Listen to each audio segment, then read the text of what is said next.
Hello, everybody. Hello. We're back again. Another episode, which makes it sound unimportant. But it's another episode of this beautiful little series that we got going on here to close out NHL 21. Again, probably the worst NHL for me in terms of being on YouTube.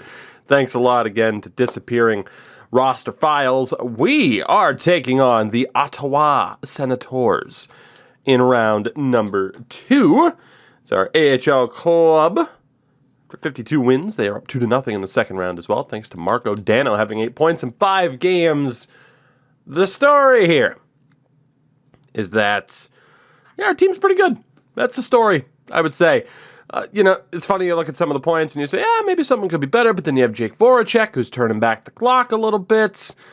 We're likely to be okay. We might lose, we might not. I just hope the boys have fun. I just hope everybody has fun. But yeah, hey, we're going to stick with it. Again, Andre Palat could potentially be dropped. Lukas Dostal is not the starter, because why would he be? We only have one starter in the playoffs, clearly. The question, though, is we get pretty much right down to business today. I don't think there's anything to really deliberate. We'll get right to it. What do the Sens look like this year? And it is Brady Tkachuk. So if Sens fans are worried that he's going to leave, apparently not. Brady Tkachuk, 8 points in 6 games. Drake Batherson with 6 points. And Lawrence Reed with 10. That's a problem. Second line, Philip Zadina with 6 points. Should we have kept him? Should we have not? I do not know. 9 points for the newest St. Louis Blue. Logan Brown, hometown boy, goes home. That trade just happened today. Feel like it's a good deal. Think he needed a change of scenery. He's kind of getting lost in the shuffle in Ottawa. And Colin White with 7 points. The third line, Tyler Toffoli, Nick Cousins, and Andre Kasha. And a fourth line, Jack Kopaka, Mikhail Granlund, and Alex Formenton. Certainly not bad. They have some underperforming players, but they still made it out of the first round, so that sounds about right and is troublesome. The defense is Thomas Chabot, Eric Brandstrom, Simon Edvinsson, and PK Subban, and a third pairing of Logan Stanley with Sammy Vatanen. Pretty damn good defense. The goaltender, Philip Gustafsson, who was not very good in the first round. Matt Murray, the backup, also not very good. Bernard Docker, Norris, and Kulikov as the healthy scratches. In terms of the ratings, how close are we? We do have home ice as well in this series for whatever that is worth, as Nico showing up as our top player. 95, 91, 81, 95, 94. Yeah, so they got us beat. We're tied in terms of offensive ratings. Despite having home ice, we are the underdogs in this series. Let's see, though, what happens. You never really know. First period of game number 1, and it's a good start. Tim Stützle with the power play goal. Second period, goal apiece. Guillermo McGinnis made it 2-0. Brady Tkachuk, though, gets a goal back. So we go to the third, up now by 2. Stanislav Semyonov makes it 3-1. Tremendous work there for him. Exactly what we needed to see. Nice early goal to take some of that pressure off, and the goaltending showing up for the moment. Will it stay that way? Who's to say? The answer, though, is yes. Beautiful. So, a 3-1 victory in game number 1. 27 saves for Lukas. McGinnis and Stützle up there, of course, with the goal. So, very good start. Very good start indeed, as Semyonov is still at a goal per game pace, which is just outrageous. And we're up 3-0 in that second round series, which is just fantastic. Let's go into game 2. Not yet though. Gotta make sure the goaltending is on point, because I didn't turn off auto rotate. You gotta make sure the goaltending's on point, right? It's game number 2. Let's see how it goes. First period. Thomas Chabot. I think it was Lawrence Reed. Not ideal.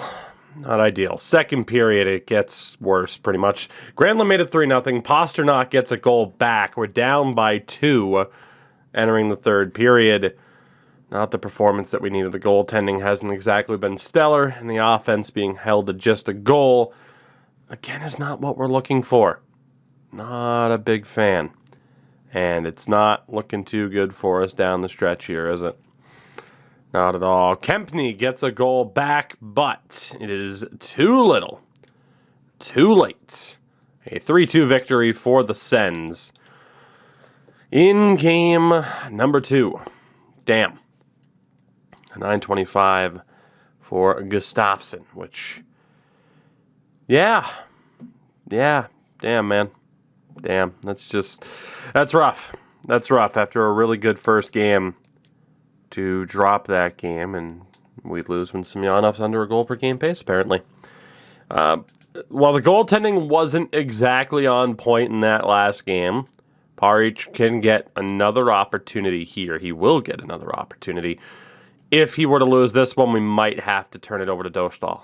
We might have to. First period, up 2-1. Semyonov and Hedl, both on the power play. Zadina scored shorthanded.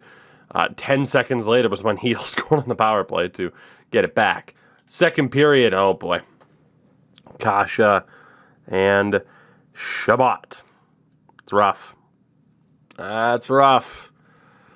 Down by 1. We haven't done very well in this series so far. Limited sample size. But we haven't done very well so far when it comes to playing from behind in this series. The Sens have a power play. Moritz Seider gets the goal. And we are tied. Very, very good. We go to overtime. All right. Hey, let's see what we can do. I have some confidence here that we could pull this off. This could be a really big difference maker in this series. I have a feeling whoever wins Game 3 is going to win this series. Maybe I'm jinxing it. Who's to say? But am I jinxing it in a positive way or a negative way? Who's to say? And there we go. What a win. Jake Voracek. That's what you like to see. What has gotten into Jake Voracek? We gave him another chance as a starter, or not necessarily as a starter, but on a higher line, and he's looked great ever since. We come back to win it 4-3 in overtime, and we now have a 2-1 series lead as the AHL team has punched their ticket to the conference final. Again, I do believe.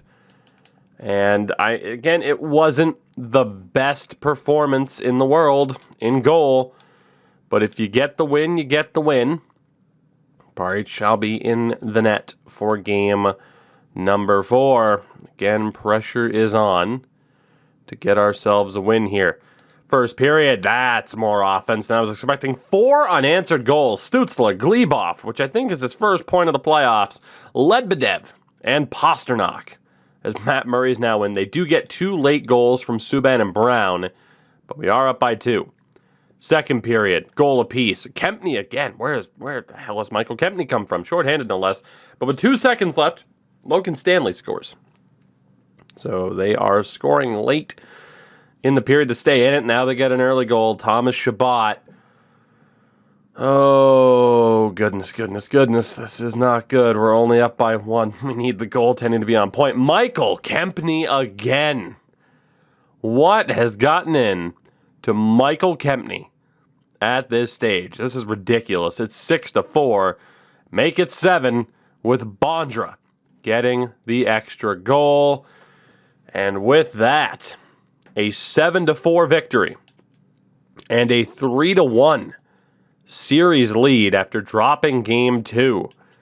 Said whoever wins Game 3 is probably going to win this series, or at least it felt like it. We're 1 win away from making it to the conference final for the very first time.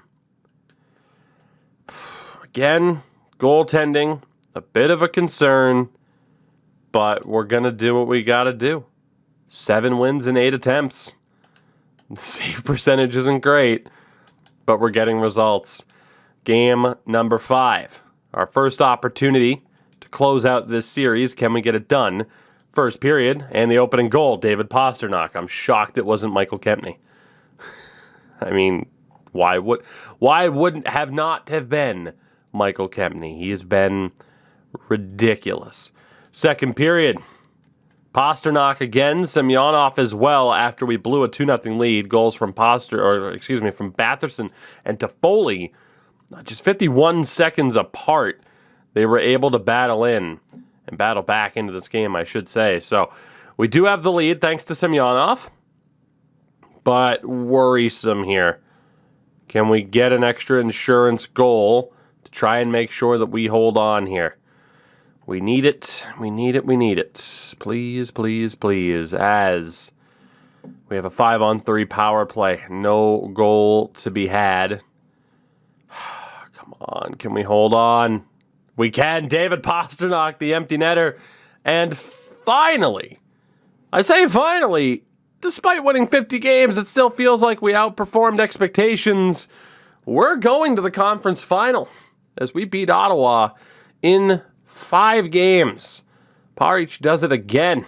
Pastrnak, a hat trick. And in 5 games, we punch our ticket to the conference final. It'll either be the Rangers or the Caps. Yet to be determined. But incredible performance there. David Pastrnak. Toogie, he doesn't sim well. Why'd you want to get him? Just because he was on the thumbnail? 12 points in 10 games. I rest my case, Your Honor. Nico Hischier has 12 points in 10 games as well. 11 of those points are assists. And Tim Stützle with 12 points in 10 games. What a top line we've crafted. Second line, Jake Voracek right now is my vote for MVP. He has no business to be playing this well, but 11 points in 10 games. 7 for Hedel, and 12 with 8 goals for Semyonov, which again is outstanding. The third line, McInnes, 4 points. 3 points now for Glebov. He had a pretty good series. And Thomas Tatar with 4 points as well. In that fourth line, Matt Zuccarello, Damian Hilbert, and Andre Palat. I mean, again, we're winning, but it feels like a change could be made on that fourth line. Like I said, I can't help but think that calling up, say, a sniper like Martin Ferk could be a pretty good move for us. Defensively, Bondra, 8 points in 10 games. Dadonov still without a point in the playoffs, but he's a +5. Ledbedev with 3 points. Sider with 5. Dean Kukin with a goal, but a -3. And then Michael Kempney with 5 points. He had 3 goals in that series. A little bit worried about Dean Kukin, but not enough to change him out. And, you know, say what you want. I mean, a .913 save percentage isn't amazing, but 8 wins and 9 appearances. He's certainly our guy moving forward. There is no doubt about that. So who will it be? New York or Washington? The AHL team, again, has also made it to the conference final, and it will be a Game 7. And honestly, I wish I didn't sim that, so I could have seen who it would have been. And it is Washington. How would they have compared to New York? Who's to say? Caps. I mean, the battle of the logos, really, is what it comes down to. We are halfway home. We're in the conference final for the very first time. Who knows what will happen from here? Let's not get our hopes up, but maybe we do get our hopes up. Who's to say? We're looking okay, though.